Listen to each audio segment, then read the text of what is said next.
నేను మీ లక్ష్మీనాథ్ నరహర్ శెట్టి. వార్తాపత్రికల వార్తా విశ్లేషణకి స్వాగతం. ముందుగా మహాదినపత్రికలు ఏం ప్రచురించారో చూద్దాం. రగులుతున్న పశ్చిమాసియా, అమెరికా, ఇజ్రాయెల్, ఇరాన్ పరస్పర దాడులు, అధినేతను కోల్పోయిన గర్జిస్తున్న ఇరాన్. మరి మనకు తెలుసు పశ్చిమాసియా దేశాలు మరి విపరీతంగా పశ్చిమాసియా దేశాలు మరి ఉద్రిక్త పరిస్థితులు నెలకొన్నాయి. ఇరాన్, ఇజ్రాయిల్, అదేవిధంగా అమెరికా, ఇజ్రాయిల్ ఈ రెండు దేశాలు కాబట్టి ఇరాన్ మీద దాడి చేయటం, తర్వాత ఇరాన్ ఇమీడియట్లీగా ప్రతిస్పందిస్తూ దాడిని మరి కంటిన్యూ చేయడం వల్ల యుద్ధ వాతావరణం నెలకొంది. ఏదైతే మరి ఇరాను చుట్టుపక్కల ఉన్న పశ్చిమాసియా దేశాలన్న బహ్రెయిన్ కానీ, లేదంటే ఖతార్ కానీ, దుబాయ్ కానీ, అబుదాబి కానీ, ఇక్కడ ఏవైతే అమెరికన్ బేస్మెంట్లు ఏవైతే ఉన్నాయో, మరి ఎయిర్ బేసెస్ ఏవైతే ఉన్నాయో, అమెరికన్ ఎయిర్ బేసెస్, వీటన్నిటి మీద కూడా దాడులు చేయడం జరిగింది. చుట్టుపక్కల ఉన్న దేశాల ఎయిర్ బేసెస్ మీద దాడి చేయడాన్ని మరి చుట్టుపక్కల దేశాలన్నీ కూడా ఇప్పుడు ఇరాన్కి శత్రువులు అయ్యే ప్రమాదం కనబడుతుంది. అయినప్పటికీ కూడా ఇరాన్ ఎక్కడా తగ్గేదేలే అన్నట్టుగా ఉంది. మరి ఒక $20,000 పెట్టి ఒక మిసైల్ లాంటిది ఇరాన్ వదులుతుంటే లక్షల డాలర్లు పెట్టి దాన్ని ఆపాల్సిన పరిస్థితి అమెరికాకు ఉంది. అమెరికాకు కూడా విపరీతమైన డబ్బు ఖర్చు అవుతుంది. యుద్ధం అంటే అన్ని ప్రపంచం మొత్తానికి కూడా, ఎవరికి యుద్ధం జరిగినా ప్రపంచం మొత్తానికి కూడా లాస్. ఈ నిరసన మరి ఈ యుద్ధం యొక్క సెగ ఏదైతే ఉందో, మరి పొరుగున ఉన్న భారతదేశం, చైనా ఇలాంటి దేశాల మీద కూడా పడే ప్రభావం చాలా స్పష్టంగా కనబడుతుంది. మరి ఎందుకంటే చమురు నిల్వలు కావచ్చు, ఇవన్నీ కూడా ఇరాన్ నుంచి మనం తీసుకుంటాం. అవి ఆగిపోతే మన దగ్గర ఒక 20 రోజులకు సరిపడా ఉంటాయి, 25 రోజులకు సరిపడా. ఆ తర్వాత నెలలకు తరబడి ఈ యుద్ధం కంటిన్యూ అయ్యిందా, మన దేశాలు పక్కన చుట్టుపక్కల ఉన్న దేశాలన్నీ కూడా మరి చాలా ప్రాబ్లమ్స్ ఫేస్ చేయాల్సి వస్తుంది. అన్నీ కూడా విపరీతమైన ధరలు పెరిగిపోయే అవకాశం చాలా స్పష్టంగా కనబడుతుంది. యుద్ధం ఎప్పటికి ఆగుతుంది అంటే దీనికి ఒక క్లారిటీ లేకుండా పోయింది. ఇరాన్ అయితే ఎటువంటి పరిస్థితుల్లో తగ్గేదే లేనట్టుగా మరి దాడి కంటిన్యూ చేస్తుంది. అదేవిధంగా అమెరికా, ఇజ్రాయిల్ కూడా తమ ప్రతాపాన్ని చూస్తున్నారు. అసలే స్ట్రాంగ్ అమెరికా, మరి వాళ్ళు ఊరుకుంటారంటే వాళ్ళు ఊరుకోవట్లేదు. ఒకసారి చూద్దాం. అమెరికా, ఇజ్రాయిల్, ఇరాన్ పరస్పర దాడులో అధినేతను కోల్పోయిన గర్జిస్తున్న ఇజ్రాయిల్పై ఇరాన్ భీకర ప్రతీకార దాడులు చేస్తుంది. సెంట్రల్ ఇజ్రాయెల్ను తాకిన క్షిపణులు, సౌదీని అమెరికా ఎంబసీగా దాడి, హార్ముజ్ జలసంధి మూసివేత, హార్ముజ్లో నిలిచిన 700 నౌకలు, లెబనాన్పై ఇరాన్ దాడి, ఇప్పటి వరకు 40 మంది మృతి, ఇరాన్పై UAE Bahrain attack, Iran supreme ఎన్నిక జరుగుతుండగా భవనంపై ఇజ్రాయెల్ దాడి, ఇరాన్పై కొనసాగుతున్న సైనిక చర్య సుదీర్ఘకాలం కొనసాగే అవకాశం అయితే కనబడుతుంది. కాళ్ల బేరానికి ఇరాన్ రావాలని ట్రంప్ సంచలన ప్రకటన అయితే చేశారు. ఇక అదేవిధంగా పశ్చిమాసియా రగులుతుంది. యుద్ధ జ్వాలలు సోమవారం మరింత తీవ్ర రూపం దాలుస్తాయి. ఇరాన్పై దాల్చున్నాయి. ఇరాన్పై అమెరికా, ఇజ్రాయెల్ దళాల సైనిక చర్య ఉధృతంగా సాగుతుంది. లెబనాన్ నుంచి తమపై దాడికి తెగబడిన హెజ్బుల్లా పైన ఇజ్రాయెల్ విరుచుకుపడుతుంది. అటు ఇరాన్, దాని మిత్ర దేశాలు, ఇజ్రాయెల్ సహా గల్ఫ్ దేశాల్లోని చమురు శుద్ధి కేంద్రాలపై దాడికి దిగాయి. ఈ దాడులు తీవ్రంగా పెరుగుతుండగా యుద్ధం నుంచి బయటపడే స్పష్టమైన ప్రణాళిక లేకపోవడం అంశాలు సుదీర్ఘ పోరాటానికి దారితీసేలా కనబడుతున్నాయి. ఇరాన్పై సైనిక చర్య మరికొన్ని వారాలు కొనసాగే అవకాశం ఉందని అమెరికా అధ్యక్షుడు ట్రంప్ ప్రకటించారు. మరోవైపు ఇరాన్ ఓవైపు అధ్యక్షుని కోల్పోయినా పోరాట స్ఫూర్తిని కొనసాగిస్తుంది. లెబనాన్పై ఇరాన్ దాడి చేయగా ఇప్పటి వరకు 40 మంది మృతి చెందారు, 246 మందికి గాయాలయ్యాయి. ఇజ్రాయెల్పై ఇరాన్ భీకర ప్రతీకార దాడులు జరుపుతుంది. సెంట్రల్ ఇజ్రాయెల్ను ఇరాన్ క్షిపణులు తాకాయి. ఇరాన్ క్షిపణులు దూసుకొచ్చినట్టుగా ఇజ్రాయెల్ అయితే ప్రకటించింది. ఇరాన్లో ఉద్రిక్తతలు, ప్రధాని మౌనాన్ని వేడాలి. ప్రతిపక్ష నేత రాహుల్ గాంధీ 8 మంది దేశాధినేతలకు మోడీ ఫోన్ చేశారని కూడా ప్రచురించారు. ఇక తర్వాత చూసుకుంటే ఇక రాజ్యసభలో ఆ 16 మంది పిసిసి చీఫ్ కీలక ప్రకటన చేశారు. ఎమ్మెల్యేలు సహకరించడం లేదని రాహుల్కు 8 మంది డీసీసీలు ఫిర్యాదు చేసినట్టుగా మరి మనకు తెలుస్తుంది. తెలంగాణలో ఖాళీ అయిన 2 రాజ్యసభ సీట్లలో కాంగ్రెస్ 16 మంది రేసులో ఉన్నారని టీపీసీసీ చీఫ్ మహేష్ కుమార్ గౌడ్ వెల్లడించారు. రాజ్యసభ సభ్యుల ఎంపిక కోసం ఢిల్లీకి పిలిచే అవకాశం ఉందన్న ఆయన ఢిల్లీకి పిలుస్తామా లేక ఫోన్లో చర్చిస్తామా అనేది సాయంత్రం వెల్లడిస్తామన్నారు. గాంధీ భవన్లో మీడియాతో చిట్చాట్ నిర్వహించిన ఆయన పలు విషయాలు వెల్లడించారు. రాజ్యసభ ఎంపీల గురించి నిన్న 30 నిమిషాల చర్చ జరిగిందన్న ఆయన అధిష్టానానికి సామాజిక వర్గాల వారీగా 16 మంది పేర్లను ఇచ్చామన్నారు. అయితే సమర్థవంతమైన బీసీలు 4 రాజ్యసభకు అవకాశం ఇవ్వమని అడుగుతున్నారన్నారు. రాష్ట్రం నుంచి ఒకరికి ఇస్తారా లేదా ఇద్దరికి ఇస్తారా అనేది బుధవారం తెలుస్తుందన్న ఆయన జస్టిస్ సుదర్శన్ రెడ్డి రాజ్యసభ స్థానాన్ని అడగడం లేదన్నారు. కార్పొరేట్ శక్తులకు బీఆర్ఎస్ రాజ్యసభ అవకాశం ఇచ్చింది.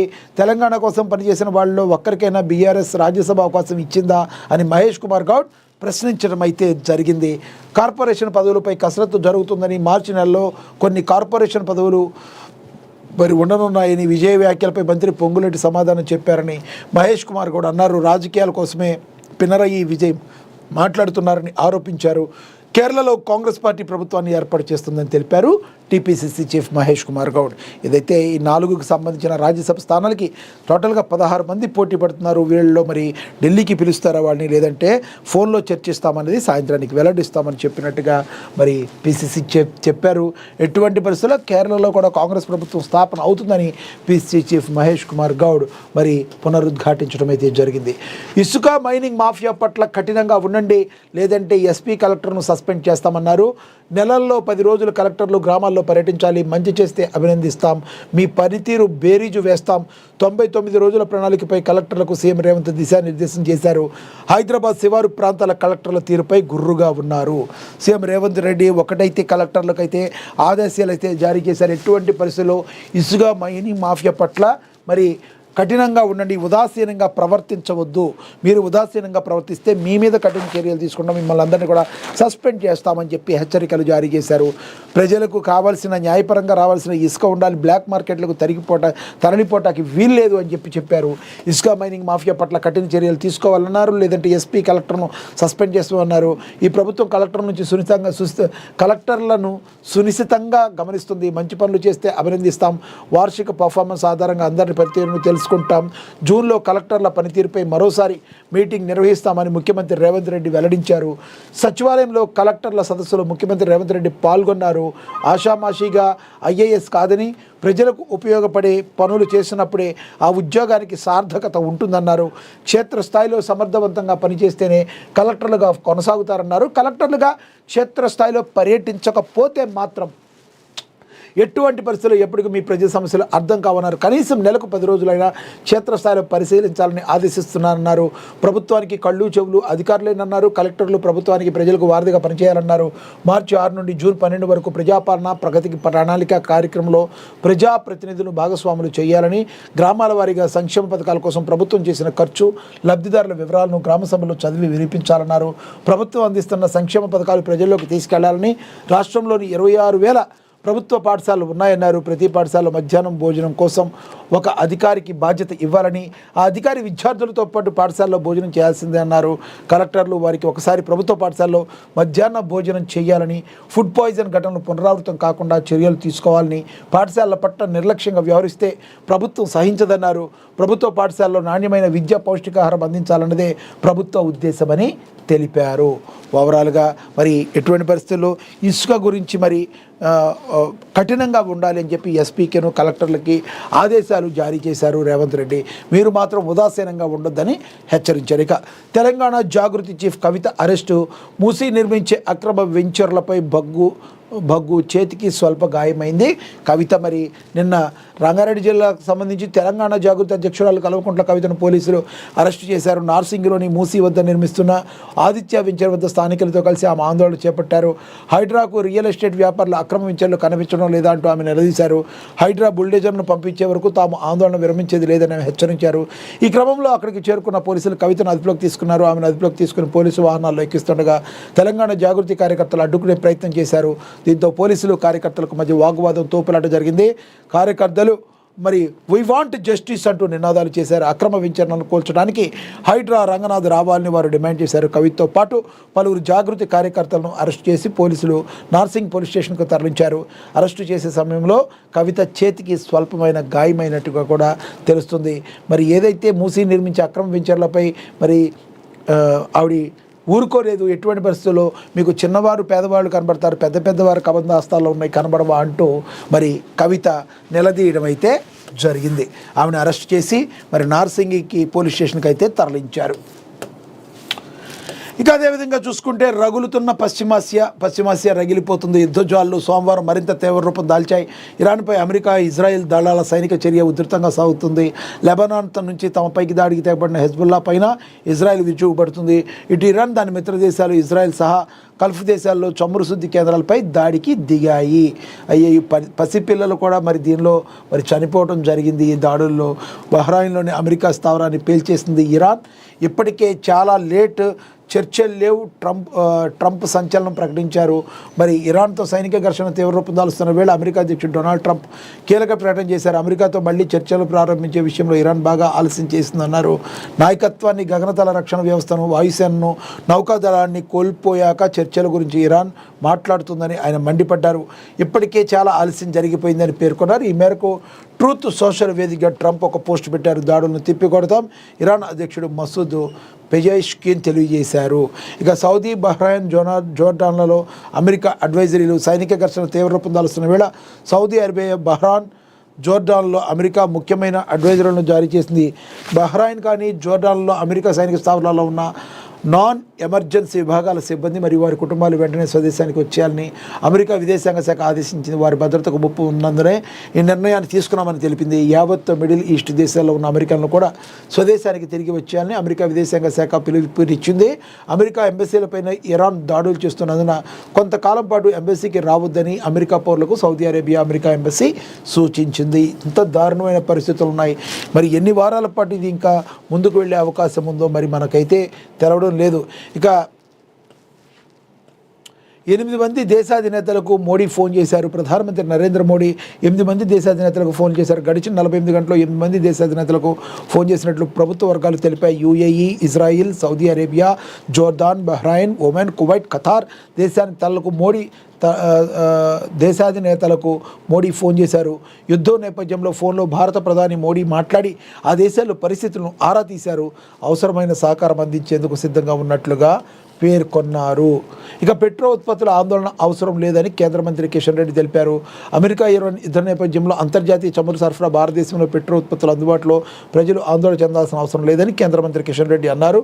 పశ్చిమాసియాలో అమెరికా, ఇరాన్ల మధ్య యుద్ధం అంతర్జాతీయంగా నెలకొన్న పరిస్థితుల నేపథ్యంలో భారతదేశం అన్ని రకాల పరిస్థితులను ఎదుర్కొనేందుకు సంసిద్ధంగా ఉంది.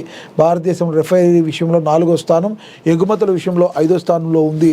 పెట్రోలియం ఉత్పత్తుల దిగుమతిలో 3వ స్థానంలో ఉన్నప్పటికీ పశ్చిమాసియాలో జరుగుతున్న పరిణామాలతో భారతదేశానికి ఎప్పటికిప్పుడు వచ్చిన ఇబ్బంది ఏమీ లేదు. దేశంలో పెట్రోల్, డీజిల్, విమాన ఇంధనం వంటి పెట్రోలియం ఉత్పత్తులు, క్రూడ్ ఆయిల్ నిల్వలు సరిపడా ఉన్నాయని మంత్రి పేర్కొన్నారు. భారత్లో 25 రోజులకు సరిపడా క్రూడ్ ఆయిల్ స్టాక్ ఉందని కేంద్రం అయితే ఇప్పటికే ప్రకటించింది. మనకు తెలుసు, ఇరాన్ నుంచి మనం దిగుమతి చేసుకుంటూ ఉంటాం మరి చమురుని. మరి ఈ పెట్రో ఉత్పత్తులు కానీ, డీజిల్ కానీ ఇవన్నీ కూడా మరి మనకి ఒక 25 రోజుల పాటు ఉన్నాయి. 25 రోజుల పాటు మరి యుద్ధం జరిగితే ఆ తర్వాత కూడా ఉంటే కొంత ప్రాబ్లం ఉంది. కానీ ఇప్పటికిప్పుడు మనకు వచ్చిన నష్టమేమీ లేదు. సో ఎవరు కూడా వర్రీ చెందాల్సిన అవసరం లేదు. మనం నిల్వలతో ఉన్నామని కేంద్ర మంత్రి కిషన్ రెడ్డి అయితే చెప్పడం అయితే జరిగింది. మనం చూడొచ్చు ఎంత దారుణంగా ఉందో. మొత్తానికి కలిపి అన్ని బాంబు దాడులు, మిసైల్ దాడులు అన్నీ జరుగుతా చాలా దారుణమైన పరిస్థితి అక్కడ నెలకొంది పశ్చిమాసియా దేశాల్లో. ఇక అదేవిధంగా ప్రధాని సీటు ఖాళీ కాదు, రాహుల్ ఆశలు వదులుకోవడమే బెటర్, కేంద్ర మంత్రి బండి సంజయ్ అన్నారు. మరి తెలంగాణలోకి వచ్చిన తర్వాత నిన్న రాహుల్ గాంధీ మాట్లాడుతూ నేను ప్రధాని అవడానికి సిద్ధంగా ఉన్నానని ప్రకటించిన తర్వాత మంత్రి రియాక్ట్ అయినట్టున్నారు. ఇది మరి రాహుల్ గాంధీని ప్రధానమంత్రిగా చూడాలని సీఎం రేవంత్ రెడ్డి సంకేతాలు ఇవ్వడం దేశంపై ఒక గ్రహణం లాంటిదేమోనని కేంద్ర మంత్రి బండి సంజయ్ విమర్శలు చేశారు. ప్రధానమంత్రి కుర్చీ అనేది కుటుంబ వారసత్వం కాదని, ఒక చిరునవ్వు, ఒక తలాడింపుతో బహుమతిగా ఇచ్చేది కాదని పేర్కొన్నారు. మంగళవారం ఒక ప్రకటన పేర్కొన్నారు. రాహుల్ గ్రహణం 3 సార్లు భారతాన్ని చీకటిలోకి ముంచేందుకు ప్రయత్నించిందని, ప్రధాని మోడీ అభివృద్ధి కిరణాలు ప్రతిసారి వెలుగునిచ్చే దేశాన్ని కాపాడాయని తెలిపారు. ఇది ప్రజాస్వామ్యమని, నిజాం శైలి దర్బార్ కాదన్నారు. సీఎం రేవంత్ రెడ్డికి తెలుసు రాహుల్ గాంధీ ప్రధానమంత్రి కాలేరని. ఇప్పటికైనా ఆయన భజన ఆపి పరిపాలనపై దృష్టి పెట్టాలని హితవైతే పలికారు కేంద్ర మంత్రి బండి సంజయ్. ఇక భారతీయ క్రియేటర్ల శ్రమను దోచుకుంటున్నారని విజయసాయిరెడ్డి ఫైర్ అయ్యారు. ఇన్స్టాగ్రామ్ ₹1 కూడా ఇవ్వడం లేదని మండిపడ్డారు. మనకు ఒక స్వదేశీ సోషల్ మీడియా యాప్ ఉండాలని వ్యాఖ్యానించారు. సోషల్ మీడియా వేదికపై రాత్రింబవళ్లు శ్రమించి కంటెంట్ను సృష్టిస్తున్న భారతీయ క్రియేటర్లకు దక్కాల్సిన న్యాయమైన వాటా దక్కడం లేదని రాజ్యసభ మాజీ సభ్యుడు విజయసాయిరెడ్డి ఆవేదన వ్యక్తం చేశారు. ఇన్స్టాగ్రామ్, ఫేస్బుక్ వంటి అంతర్జాతీయ సంస్థలు భారతీయుల ప్రతిభను తక్కువ ధరకు వాడుకుంటూ ప్రకటనల ద్వారా వచ్చే భారీ దాన్ని తమ జేబుల్లో వేసుకుంటున్నాయని మండిపడ్డారు.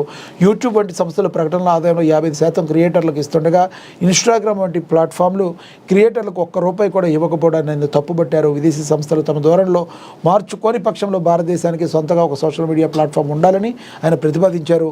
భారత్ టాక్సీ లాంటి స్వదేశీ ప్రత్యామ్నాయాల మాదిరి ఒక స్వదేశీ సోషల్ మీడియా యాప్ ఉంటే మన దేశ సంపద విదేశాలకు పోకుండా ఉండటమే కాకుండా క్రియేటర్లకు మేలు జరుగుతుందని అభిప్రాయపడ్డారు. ఈ సంస్థపై కేంద్ర ఐటీ శాఖ మంత్రి అశ్విని వైష్ణవ్ తక్షణమే జోక్యం చేసుకోవాలని విజయసాయిరెడ్డి కోరారు.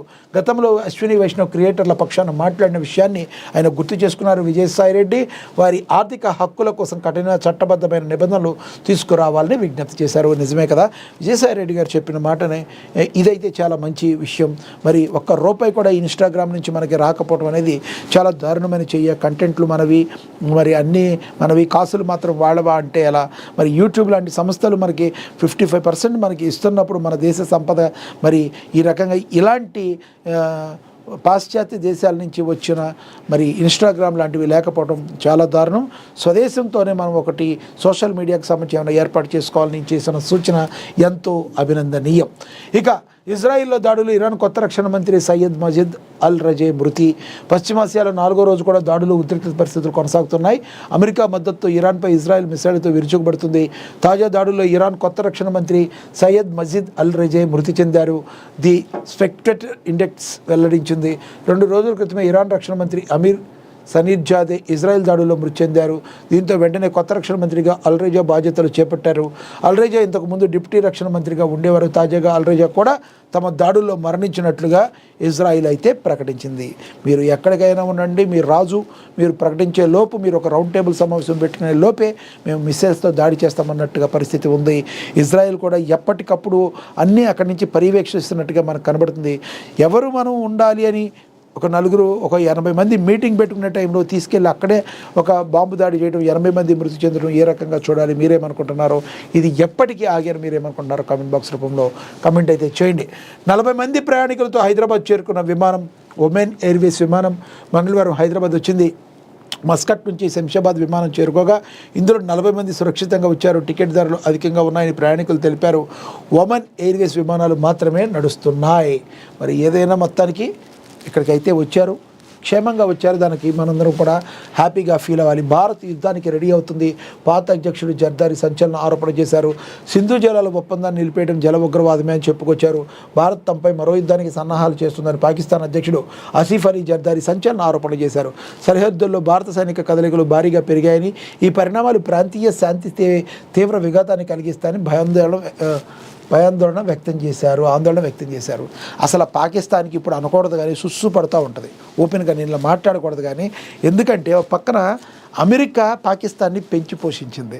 ఇలాంటి టైంలో పక్కన తన సొంత పనులతో తలనొప్పులతో అమెరికా వెళ్ళి ఇరాన్ మీద యుద్ధం చేస్తుంటే, ఇరాన్కి తక్కువ క్షిపణులతో అమెరికా డబ్బులన్నీ లాస్ చేస్తుంటే ఒక పక్కన జుట్టు పట్టుకున్నాడు ట్రంప్ అక్కడ.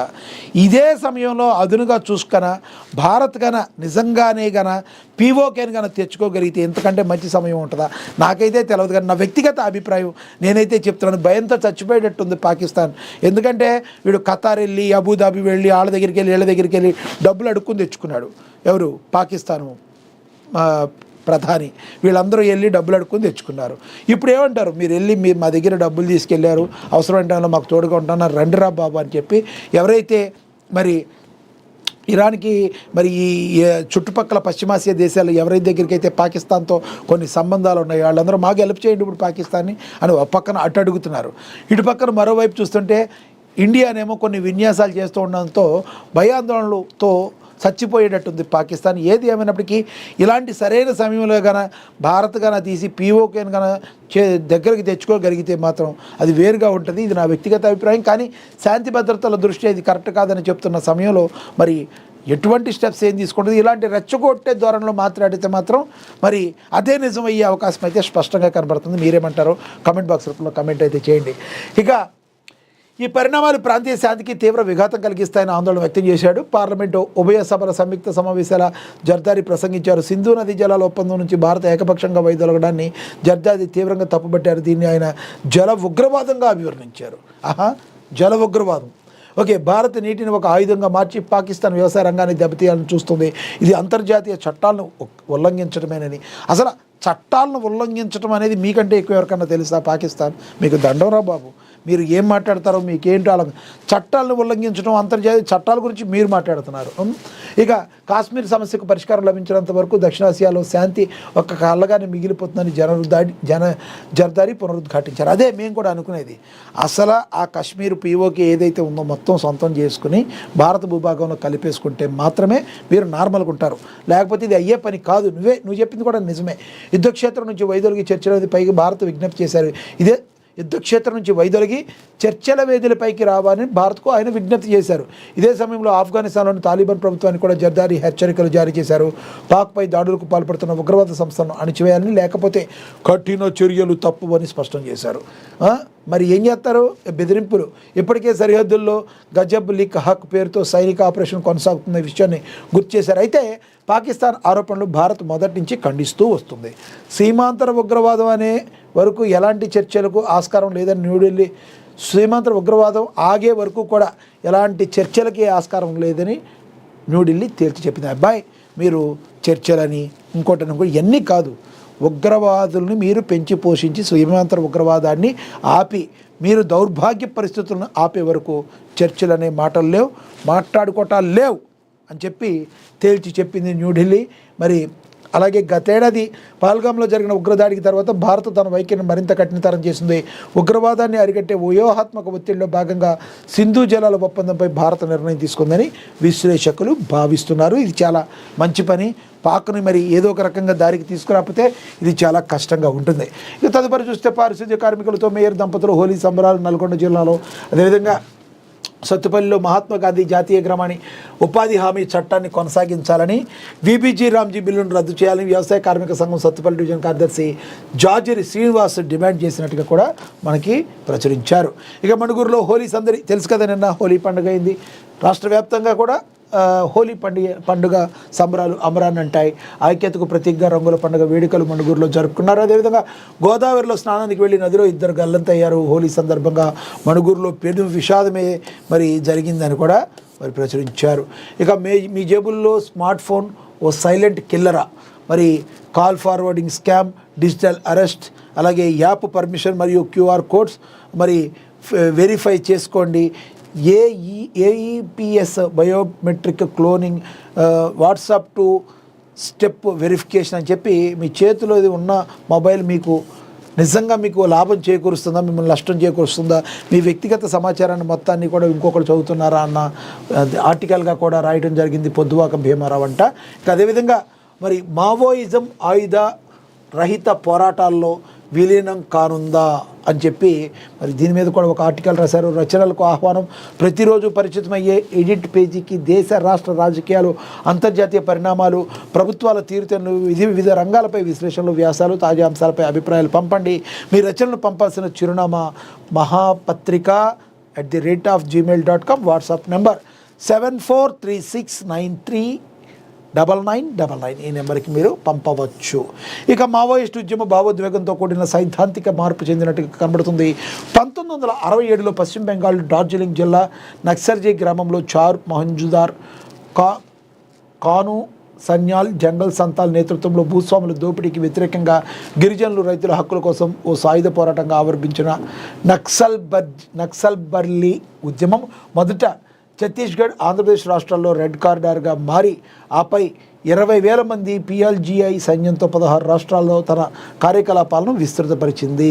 1967లో పశ్చిమ బెంగాల్ డార్జిలింగ్ జిల్లా నక్సల్బరీ గ్రామంలో ఇది మొత్తానికి ముందు పుట్టింది నక్సల్.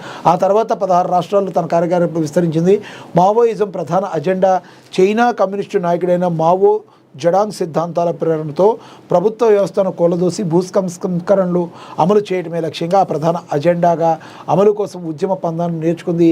మరి సిసిఐ పార్టీగా పిలువబడి ఈ అతిపెద్ద నక్సలైట్ సంస్థ నిషేధించబడి జాబితాలో ఉండటం గమనార్హం. 1978లో జగిత్యాలలో జరిగిన పీపుల్స్ వార్ ఆధ్వర్యంలో నిర్వహించిన జైత్ర యాత్ర ద్వారా ప్రాంతం నుండి బలమైన పునాదితో పాటు నాయకత్వ బీజాలు అయితే పడ్డాయి.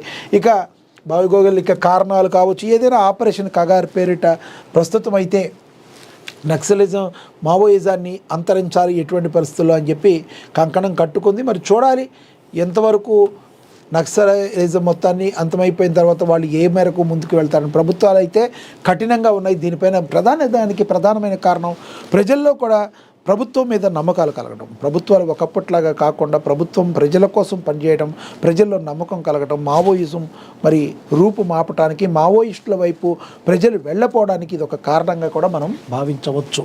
ఇక అగ్ని ప్రమాదం, పూరిళ్ళు దగ్ధం కారేపల్లిలో జరిగింది. అదేవిధంగా రంగురంగుల పండుగ హోలీ జోరు, ఆమనగల్లులో కేరింతలు, రంగుల వారంలో యువత చిందులు అని చెప్పి ఆమనగల్లులో ఏ రకంగా అయితే హోలీ జరుపుతున్నారు రాశారు. ఇక పెనపాకలో ఘనంగా వన్యప్రాణుల దినోత్సవం. అదేవిధంగా ఇక ఎస్పీ క్యాంపు కార్యాలయంలో ఘనంగా హోలీ సంబరాలు. ఆదిలాబాద్లో హోలీ పండుగ సందర్భంగా మంగళవారం ఆదిలాబాద్ జిల్లా ఎస్పీ క్యాంపు కార్యాలయంలో సంబరాలు ఉత్సాహంగా సాగాయి. జిల్లా పోలీసుల సమక్షంలో SP Akhil Mahajan, IPS PO ITDA Yuvraj Marmat, additional SP Mounika, Adilabad DSP L Jeevan Reddy, special branch DSP Potharam Srinivas, police అధికారులు రంగులు చల్లుతూ హోలీ పండుగనైతే జరుపుకున్నారు. ఇక మున్సిపల్ చైర్పర్సన్ కూడా ఆదిలాబాద్ పట్టణ ప్రజలు కాలనీ వాసులతో కలిసి మన రీసెంట్గా తెలిసిన మరి మున్సిపల్ చైర్పర్సన్ బండారి అనుష సతీష్ హోలీ సంబరాల్లో పాల్గొన్నారు. రసాయన రంగులకు దూరంగా ఉండాలని, సహజసిద్ధమైన రంగులతో పండుగ జరుపుకోవాలని సూచించారు. పట్టణ ప్రజలకు ఆమె హోలీ శుభాకాంక్షలు అయితే తెలిపారు. ఊయలే చిన్నారి మెడకు ఉరితాడయిందా, ఆడుకుంటున్న ఉయ్యాల్లో చీర మెడకు చుట్టుకుని బాలిక మృతి చెందింది. ఎల్లారెడ్డిగూడలో ఈ విషాదం అయితే జరిగింది. చాలా దారుణం. ఇక పిల్లలను చంపి తల్లి సూసైడ్, ప్రతి ఒక్కరి హృదయాలను కలిచివేసే విధంగా మృతురాలు సూసైడ్ నోట్ రాసింది. మరి ఈ రకంగా పిల్లల్ని చంపి తను చనిపోవటం అనేది చాలా దారుణమైన పని. ఇక వలిగొండలో హోలీ సంబరాలు. వలిగొండ మండల కేంద్రంలో వివిధ గ్రామాల్లో మంగళవారం హోలీ వేడుకలు ఘనంగా జరిగాయి. రంగురంగులు చల్లుకుంటూ ఉత్సాహంగా హోలీ సంబరాలు అయితే రాష్ట్ర వ్యాప్తంగా కూడా జరుపుకున్న పరిస్థితిని మనం గమనించవచ్చు. మాజీ కేంద్ర మంత్రి ఉన్నికృష్ణన్ అయితే కన్నుమూశారు. మరి అదేవిధంగా రాజ్యసభలో బరిలో నితీష్ తనయుడు నిశాంత్ కూడా బరిలో ఉన్నట్టుగా కూడా మరి ప్రచురించారు. ఇక అదేవిధంగా ఫైనల్గా మృణాల్ ఠాకూర్కు జత కుదిరింది. సినిమాలో ఎప్పుడైనా ఏదైనా జరగవచ్చు, ఊహించని కాంబో సెట్ కావచ్చు. ఇంతకు తాజా ఉదాహరణ నటి మృణాల్ ఠాకూర్ని తెలుగులో సీతారామం అనే ఒక చిత్రంతో దక్షిణాదిలో పాపులర్ అయిన ఉత్తరాది బ్యూటీకి భారీగానే ఛాన్సెస్ వచ్చాయి.